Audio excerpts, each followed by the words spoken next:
All right. Good morning, everyone. Thank you so much for joining us this morning for our third annual SERCAP Giving Tuesday Q&A. My name is Lauren Mason, and I am the Director of Planning and Development for SERCAP, or Southeast Rural Community Assistance Project, for folks who don't know what SERCAP stands for. I'm so glad that everybody could join us this morning for this Q&A about environmental justice. Before we get started, I have some sad news to share. We just found out this morning that Congressman Donald McEachin for the 4th District of Virginia passed away last night. So we would like to take a moment and have a moment of silence in his honor.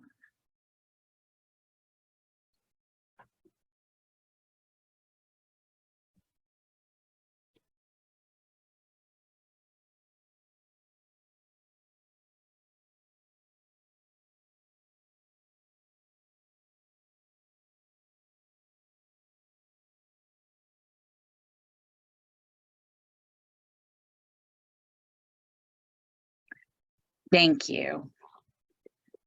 So this morning, I would like to start by introducing our panelists. So we have Randy Welch. Randy, would you like to say hello to everyone? Good morning, everyone. Again, Randy Welch, the state lead for SERCAP in North Carolina. And Jean Holloway. Good morning, all. I'm Jean Holloway, the state lead for Maryland. And Joey Heiner. Good day, Joey Heiner, Virginia SERCAP state lead. So we are here this morning to talk about environmental justice. So my starting question to the panel is, what is environmental justice? This has been a very popular term used recently, but I don't think that everybody knows what the definition of it is.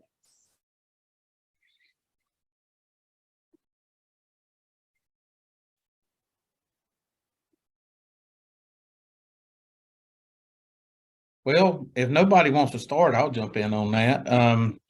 You know, environmental justice is something that we take to heart here at SERCAP, and you know, and basically what we advocate for communities is fair treatment amongst all individuals, regardless of race, income levels, you know, whatever. And it's just fair treatment that we provide adequate water and wastewater services to all of the citizens, not just partials. If I could echo what Randy said, I think to me it means equity. Very often you see unpopular developments like a water plant, or even more unpopular is a wastewater plant, go on the poorer side of town or on the outskirts of town. And that very often means that it's not equitable in terms of it's serving the whole town, but the ones who can have the least political muscle are the ones who end up with that kind of development, whether it be an industrial plant or a wastewater plant for that matter. So I think to me, it means equity in anything like that when it comes to environmental improvements. And we see a lot of discharge points, groundwater discharge, things like that going on in the less affluent sides of town, and that is kind of an imbalance in the way it's not equitable. That's what it means to me.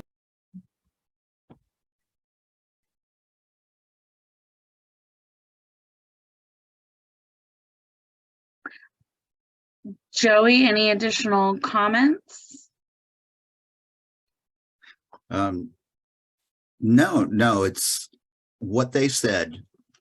I can go along with that and say ditto, but we see it quite often in our jobs where, you know, the folks that the communities and the individuals that may not have the same wherewithal as, folks on the other side of the county, folks across the street, don't have the same political pull, and they essentially just get run over. Some of the things just don't get the same reaction for those, or they're not able to get the same publicity. And of course they're not able to hire PR folks to go and stump for some of these things. And that's what happens. They kind of get lost. I say they, individuals and these smaller communities, where you have, I guess the bigger folks, the folks with the bigger pocketbooks, the stronger pull, get things. And so these folks that are more in need, have to live with the consequences. Sometimes when it does make the newspapers or make the news, I guess I'm showing my age there, but when it makes a podcast or something, the bigger boys will usually try to show that they're bringing positives to these communities. Mhm. In some cases, that does happen, but that's what we're looking for, is these cases where it's just affecting a neighborhood, 10 homes, just don't have the same political might as a municipality or a state or a large business. Okay, Lauren, was that enough? Oh, that's excellent. Thank you so much. So I just want to add one quick housekeeping thing before we move on. If anybody has a question, please write the question in the chat and I will read it to the panelists. So if anybody has a question, just put it in the chat. So why is addressing environmental justice needs important?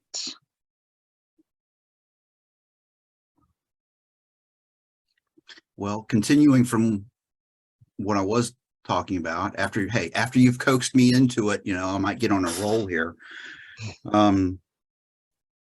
We see that these communities or these individuals or neighborhoods need a voice, need someone to be able to speak for them, or at least come in and try to help, try to provide some assistance, and at least show these people that there are folks outside of their direct area, that give a darn, that want to see what's right being done,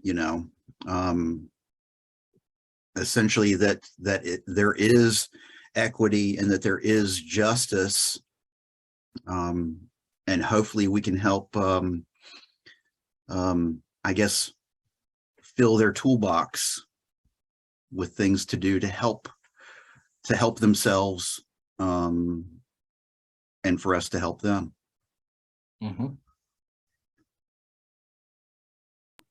Well, and again, piggybacking on what Joey said, liberty and justice for all should mean all. It shouldn't mean just, as long as it suits me. It should mean all. Yep. And then I'll echo what Joey and Jean have said is, is providing the much needed services that is for everyone, not just certain individuals. And, because they deserve a right to live in adequate housing, have adequate plumbing, adequate water, wastewater services. They deserve that just as well as everyone else.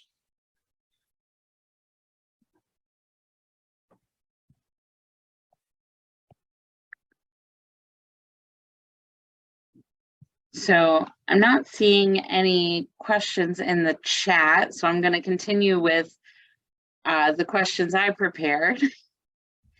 What is the long-term impact or effect of neglecting environmental justice needs?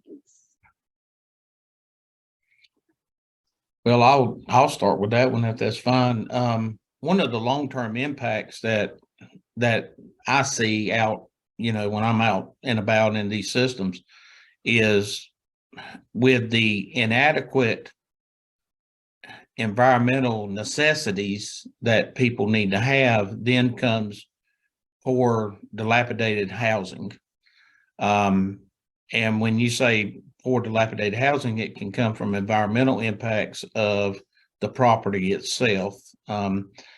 When you have inadequate septic tanks on people's property and they're not allowed to, or haven't had the access to hook into a municipal sewer system, then you have failing septic systems with fecal coliform, fecal running across people's yards that deteriorates the value of the property, and you're putting people at health risk. So, in today's light, it may look like, well, we don't have the funds to get it there, but long-term effects, it's going to affect the whole community or the property owner itself, that the property value of their homes. It also tends to make the neighborhood morale go downhill really fast. It's like, well, I just can't care anymore. I'm doing everything I can to keep my head above water, and I just can't do anymore. We've seen it in one particular neighborhood that I've worked in Delaware, and transfer station across the road, but people throw their trash in the woods because the neighborhood looks so bad they just don't care anymore. So it's just it's a vicious circle that we're trying hard to stop the momentum of in that particular neighborhood. But I think, the health risks and eventually failing septics, that pollutes the groundwater, then their water is polluted.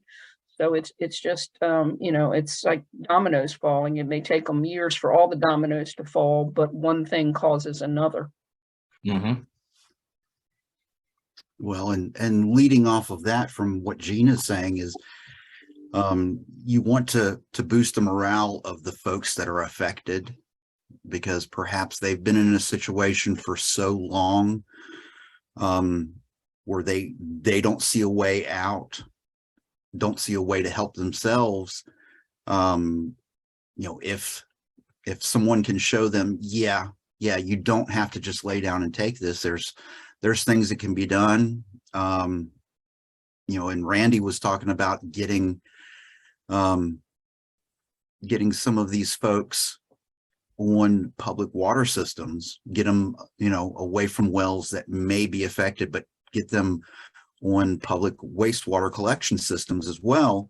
Mm-hmm. And we run across municipalities or systems that would love to, add on certain folks in a rural area.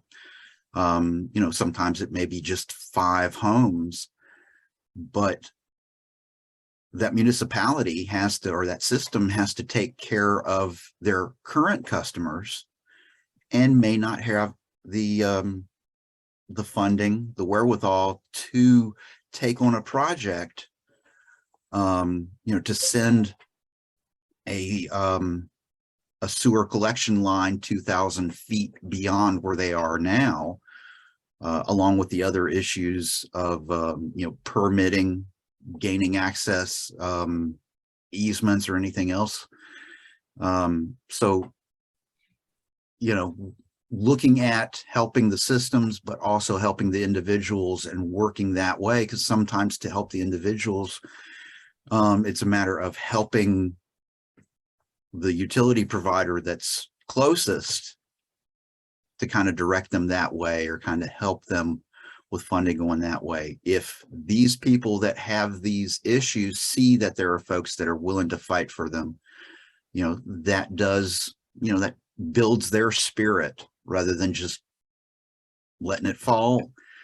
And, if they take care of their take care of their area. Like Gene says, there's areas where folks just want to throw trash because, you know, the upkeep probably isn't up to particular standards.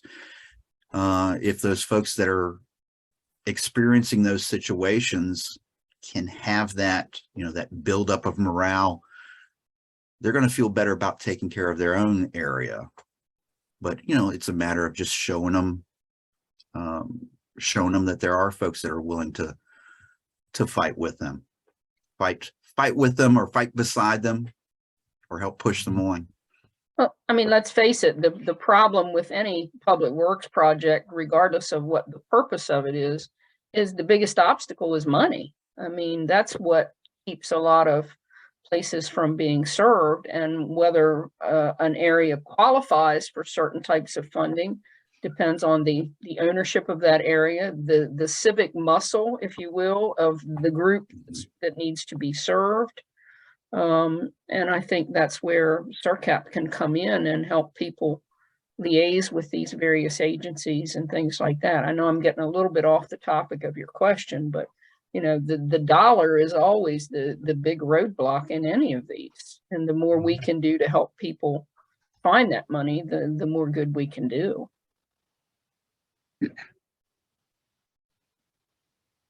Well, I'm going to lead into part 2 of the same question is, so then what is the long-term impact of addressing these environmental justice needs? Probably the converse of everything we just said to a degree.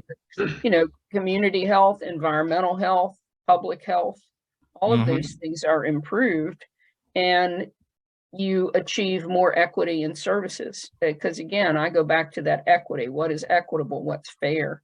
And I think, you know, that should be fair for all, not just people who look like me or have the same income as me or whatever. That's the way I look at it anyway. Also a greater sense of community. You know, you can take care of your own half acre, but you know, there's other folks out there that you know, need attention, require attention, and you know, you look at it as a community, you know, not just parts over here, you know, that area, you know, that area hasn't had anything good happen to it since the Depression because, you know, well, we just don't care about that area.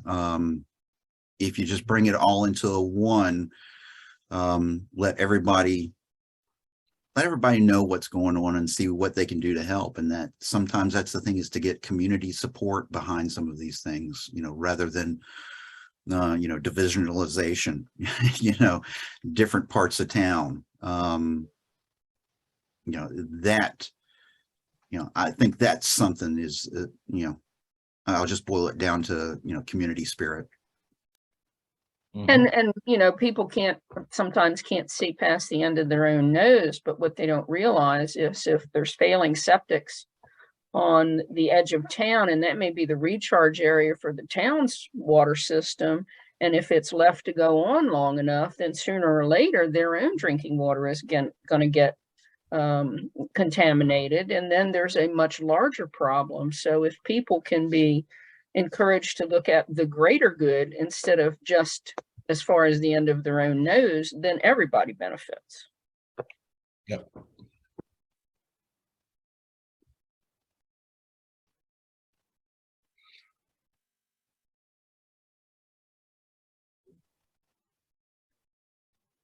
All right. Well, how has, and I think you may have addressed this a little bit already, but how has environmental justice or lack thereof specifically adversely impacted people living in poverty, especially those in rural communities?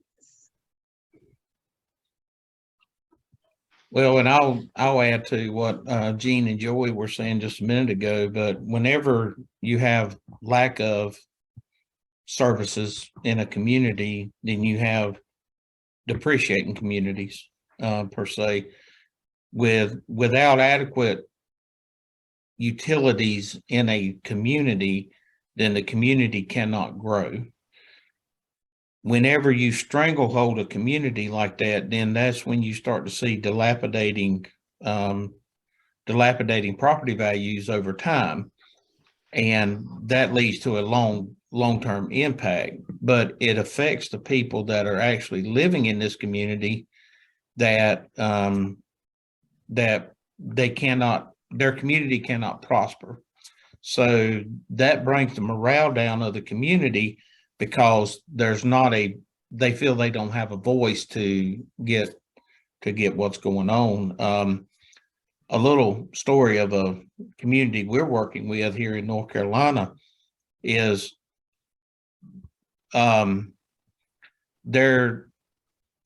larger city has run water and sewer directly through the middle of this one community, but this small rural community cannot hook onto it unless they unannex themselves from the town and become part of the county or the city so they can build tax value off of it.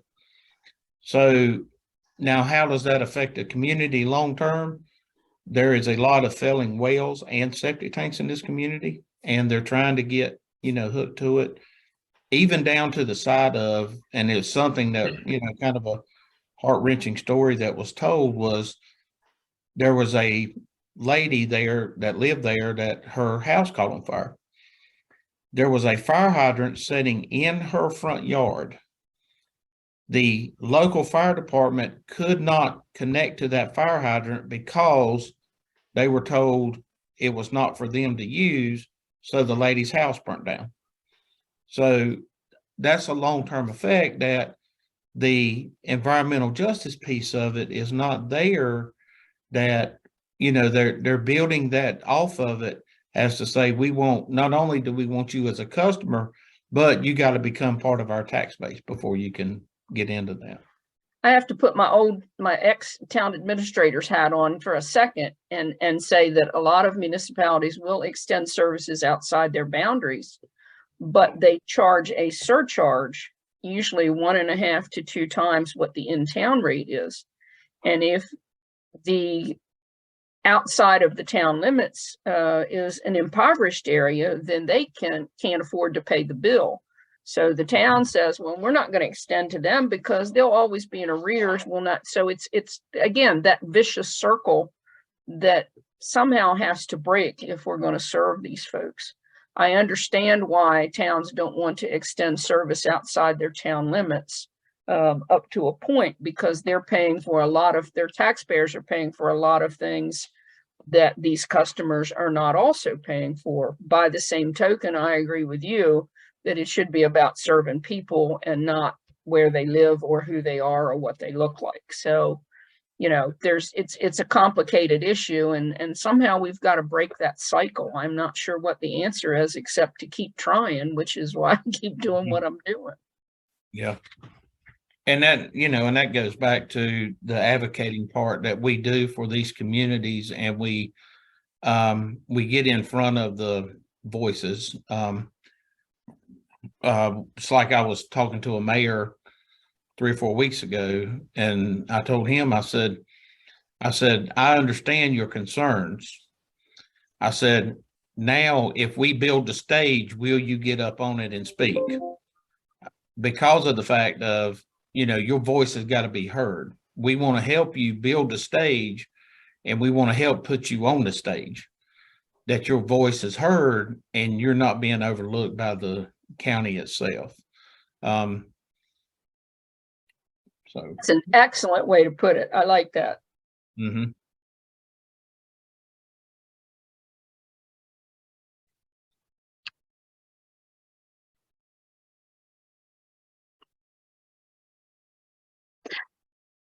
So why do we still have environmental justice needs challenges in 2022? Well, and I'll start again with that. One of the biggest things that I see as why we are still faced with that is image. Hmm.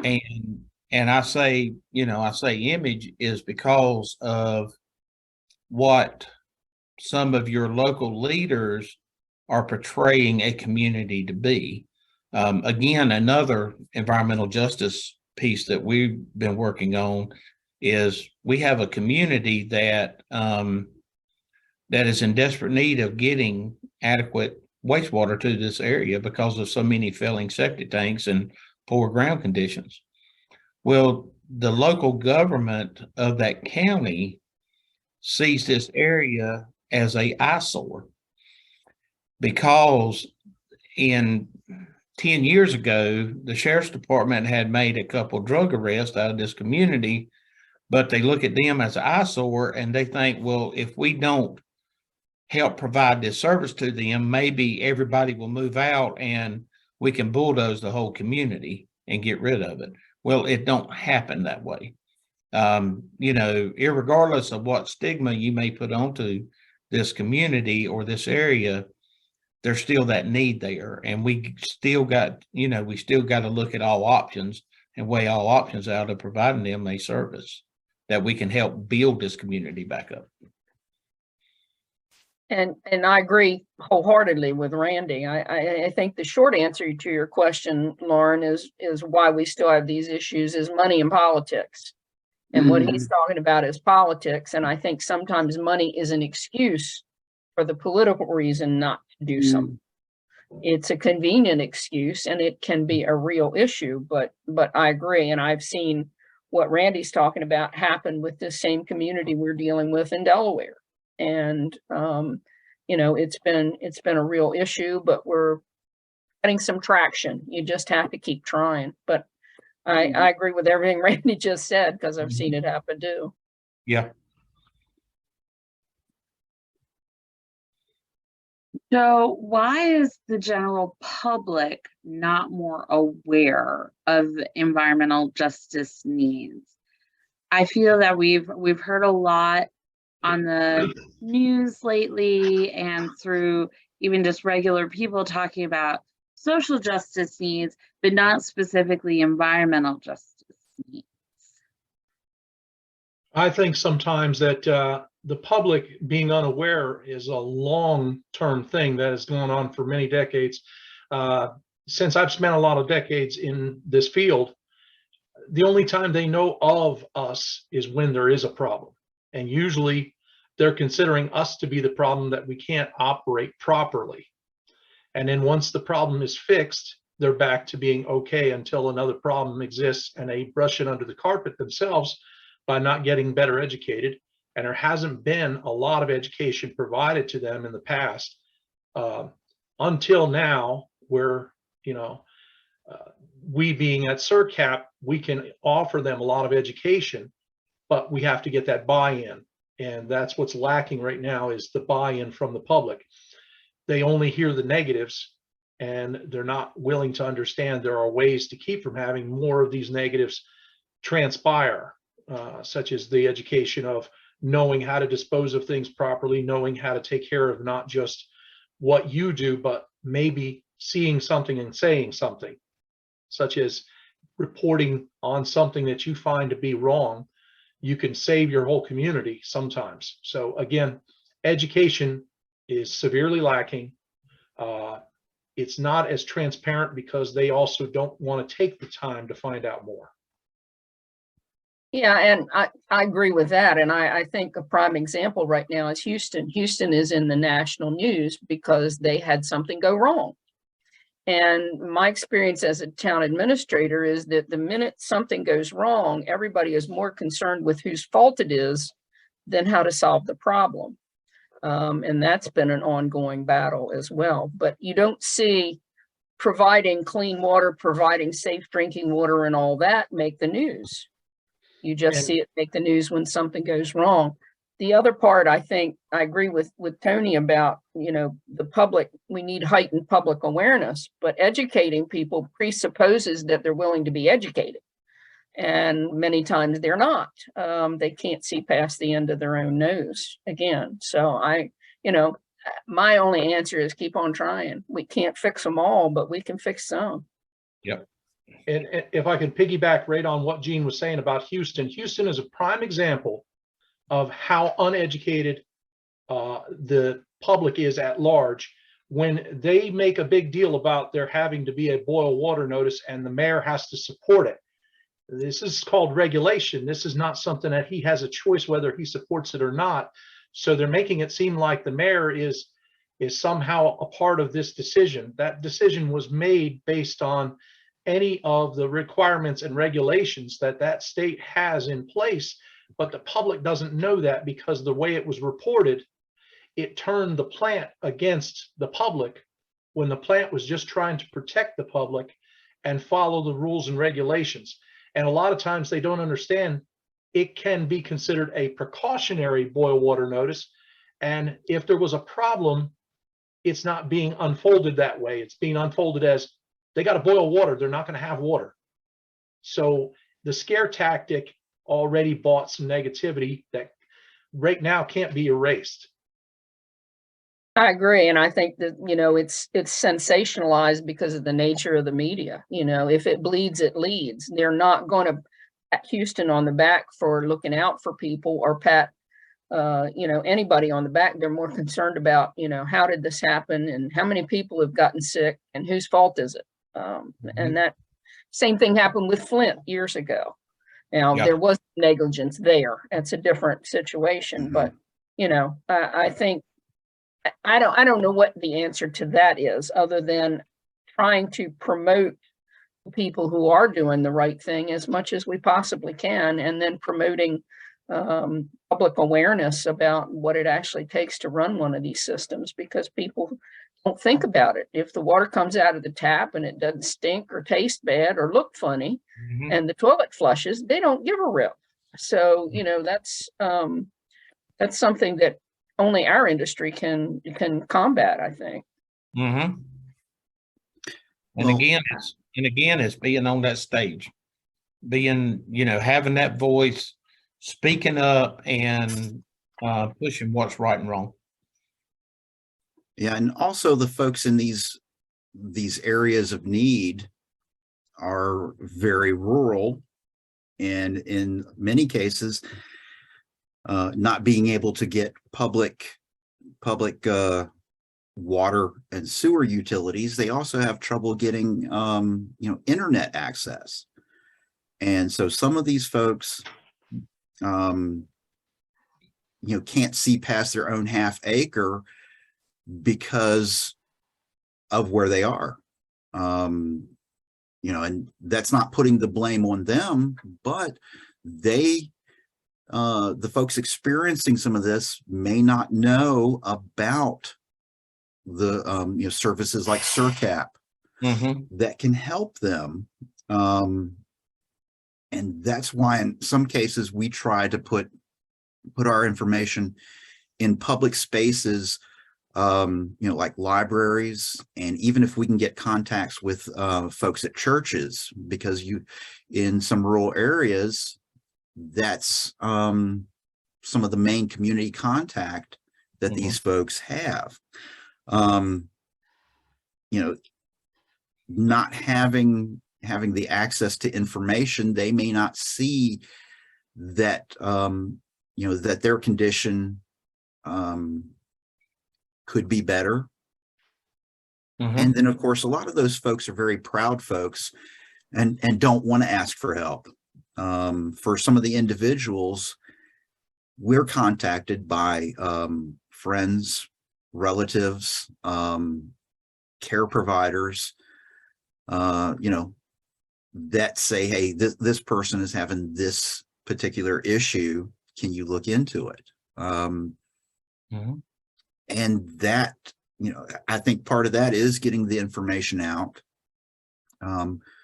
getting the information out to the folks that are affected, as well as trying to get it to the folks, making other folks aware that, not everyone has it as comfortable Mhm. as most of us, so it's a, I guess, a matter of, like I said before, PR, matter of getting it out there. And I know that's part of what Lauren is really pushing for. That's, what she's doing is gathering us together for events like this and putting out other things to get our name out there. And I know that's a struggle that she has and others, is where do you put this information that does the best good? That brings up another issue that's involved in equity that's not even related to any kind of discrimination or intentional, this unintentional or intentional discrimination, and that is the number of customers that are involved in extending to a rural area. I have, with what Joey said, reminded me where I live, I'm a mile off of a major highway, but I can't get good internet because there are only 5 houses in that mile, and they will not run the cable or Verizon out to where I live. So I think the same thing can be applied, whether it's a for-profit or a nonprofit, municipal or county utility. They have so much money involved in running a line out for so few customers that is an issue that really affects equity and environmental justice, when it doesn't pay them, or it won't pay for itself. If they're a nonprofit, it won't pay for itself to run it out there for so few customers. So I think that's a big issue. And the only answer I can come up with is that grant funds to help defray the cost of running it out there is the only thing that's going to solve that, in my view. Yep. Yep. Well, we have a question from the chat. Other than churches and libraries, where are other points to get our information out? And I saw that pop up in the chat, and Ellen made a very good point. One of the places that you can go is work with your local social services or health departments, because people will reach out to them to try to find answers. We have a lot of people that will actually work with social services, and they're limited in their resources, but to provide an opportunity that say, hey, here's somebody that could possibly help you guys, and get our information out, because, like I say, we get a lot of people there. But one of the biggest things that I like to do, which, Joey brought it up, and a church is a hub of a community when you get into it. Working with the pastor of a local church, or, some of the congregation, but in every community, there's a spokesman or spokeswoman. Is find out who that is, because they're going to get your information out. When they see that SERCAP is such a viable resource to these communities, they're going to get your information out to them, because a lot of people, I wouldn't say are scared, but they're hesitant to reach out to some of your other agencies like social services or a health department, because of the fact of they know that their conditions are not the best in the world, and they don't want somebody else coming down on them. But that leads us to come in and actually try to help them build up and advocate for these homeowners. 2 things that we try to do is go, go to community events, display our water model, have a table, not just conferences, but community events, community day, whatever. And you can't go to all of them, but just trying to get the word out. And the other thing is, I try to let civic organizations know that if they need a speaker, I can come speak, about our programs. And I've spoken in front of the Rotary here in Worcester County a couple of times, and, just different ones. There's a thing in Maryland called Maryland Access, and I spoke to a whole group that were involved in that, so that we could get our name on the Maryland Access, which is kind of a 411 for services, or your local area on agency. Area Agency on Aging. Say that 3 times fast. That can be a good source as well. We have something in Maryland called the MAC Center, Maintenance of Elderly, and I forget what it means, but anyway, it's services for the elderly. So things like that, you know, speakers, anytime you get a chance to speak in front of a group, if you know, I'm a trainer, so it doesn't bother me talking in front of people. Some people don't like it, but you know, that kind of thing. And then community events, have a display table every chance you get, even if it means Saturdays, and it often does. Yeah, very true. And that's actually something I was going to say, Gene, is that we look for events, some type of event where you can, you know, put up a table, put up your little spot there, and you might have 2 or 3 people stop by wondering what's going on. Like you said, if you put up a model, that attracts attention. But if they are going to have a discussion, a round table, something where you can speak in the public, after one of your representatives gets up there and chats a little bit about what SERCAP offers, after that, you've got, you know, 15 folks coming around your table, because then they realize, you know, what SERCAP means and what we can do. So that's the thing, is getting out and speaking, you know, getting the face of SERCAP in front of folks. You know, folks like to hear it. If you see a table that's got some stuff and you're not sure about it, you're not gonna want to go by there. Models help, and I'm not just talking about bikini models, but puppies and kittens. Those will draw people around. But if you can get up and speak, you know, that gets the folks involved. And if you have a community spark plug, kind of what Randy was getting to, if you have a community spark plug, and oftentimes that person is apolitical. They're not stumping for any particular office.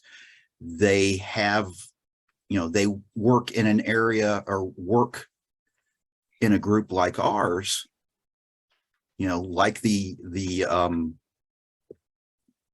aging, the folks that work for aging populations and such. You get some of those folks that are well, loud and don't get embarrassed easily, and they can jump out there and they'll do that. And we actually like having contacts like that in the communities, because they can put people towards us, send them our way, or they'll contact us and, you know, say, hey, there's an issue. You know, Mrs. McGillicuddy is having trouble with her well. Can you see what you can do about that? Sometimes something little like that can lead to a bigger project where you can get community support and get water lines to that small community. You know, that can be something that gets the heat that starts getting that boiling out there for that. And when you have a table somewhere, make sure you have candy. And, you know, not just old trashy candy that you buy in Dollar General, something good that people want to come for. It's like, hey, they've got Tootsie Rolls, go over there. Yeah, I agree with you. And one of the most frequently heard phrase from some of these different events is, how come I never heard of you? You do all this stuff. How come I never heard of you? And that's something I've been fighting since I started in 2016, is trying to get us more recognition, name recognition. And there people are amazed at all the things that our agency can do. And I think that's something that's incumbent upon all of us to, you know, to expand that name recognition. Yeah, and I know that, you know, that's what Lauren is really working for, you know, is how do we do this? How do we get the stuff out there? And that's why, you know, a forum such as this can spread ideas, give her ideas, but also give each of us ideas to go around and, you know, honestly, if we think of something, we all know Lauren's email, and I know she doesn't mind getting bombarded with a bunch of this information. but she takes that in. And I've talked enough. I think Kim wanted to jump in on something here. Well, I just wanted to say something really quick. Last year, I believe it was during our virtual fly-in event, one of the local legislators that we spoke with, a representative, stated that you're like an unknown secret to our communities, and we need to take advantage of the services that you offer. But again, nothing has come of that. So maybe that could be a direction for outreach, is speaking with some of the more rural or the representatives who represent our rural folks. Mm-hmm. Whenever we meet at the fly-in, every representative or staff that we meet with, I always end the meeting by saying, and if you have problems come up from your constituents, please be sure to call us or refer them if you think we can help. We'll be happy to help you as well. And I just do that because, we're there asking them for something, but I want them to know that we provide something of value for their constituents too. Absolutely. Well, I think we have one more question. What can I do to help address critical environmental justice needs in rural communities? Oh, I'm so happy this question was asked. Because one big thing folks can do, whether you're on the call live or watching the recording later on today, which is Giving Tuesday, one thing you could do is make a donation to SERCAP to help us provide environmental justice services to rural communities and low to moderate income folks in the Southeast United States. And also, you can share our Facebook posts, our LinkedIn posts, our Twitter posts on your own feed so that your broader networks see what we do, and we'll get our name out there to the public, and that's free. So even if you're not able to make a donation, you can always share us on social media, like, follow, subscribe. We have a YouTube channel at SERCAP Water. We have our Facebook page at SERCAP Water. We have our Twitter feed at SERCAP Water. Can you see a trend here?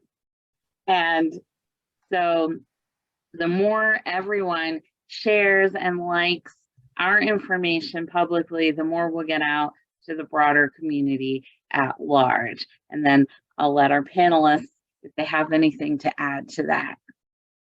Thanks for sharing that, Lauren, and how people can actually get to us. That was very good information. But one of the things that I see and something that I speak of is how can an individual help address is one thing is just speak up, speak up and say, understand that you got the need. Now let's talk about the need and let's make something happen, because the more voices that are heard, the more likely things are going to get done. So.